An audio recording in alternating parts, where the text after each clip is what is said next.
Okay, let's take another look at some of the tools in the toolbar in a photo editing software. In this case, we're using pixelart.com because it's online, web-based. We're going to do create new.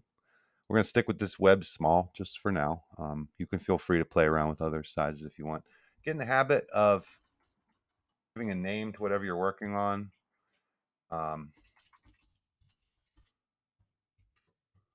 in this fill tool example. Okay, so there's our document. Um, So in our toolbar, last time we looked at the crop tool. Today, I want you to check out this one. It looks like a little paint bucket. That is the fill tool. So right now we have a transparent image. There's nothing here. In some cases, you may want to design something with a transparent background for a sticker type of effect. In our case, we want to have, I'm going to make just like a white background, and then I'm going to show you a couple things you can do with that. So we're going to use the fill tool. So if I click that, up here it has the settings for the tool. We don't need to worry too much about that. What's the color selected currently is this.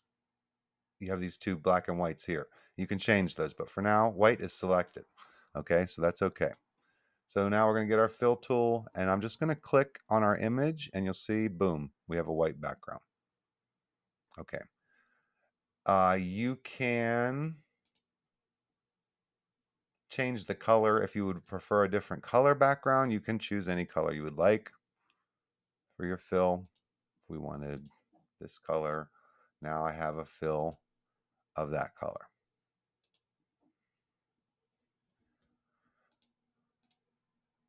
Whoops.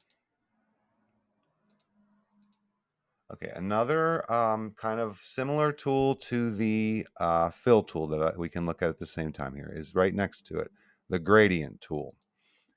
Gradients are a change from one color to another color. Okay, so here's some examples of some of the gradients you can choose. Let's try this one. I like that. Now, once you select your color, you're going to put a line on your shape or paper, image, whatever you're working on, and that's going to show where your gradient will go. So if I click here and drag over to here, I get a gradient like that. If I do from the top to the bottom, I get the gradient like that, depending on what you may want to use it for, what your design we want to look like. The gradient will that kind of fills it in a little more with the green and the reds on the edges there. Okay, so play around with those. You can play around with getting whatever kind of background you want for the next one. We'll work on maybe some drawing or some cutting and pasting some images in there. But that is the fill tool and the gradient tool.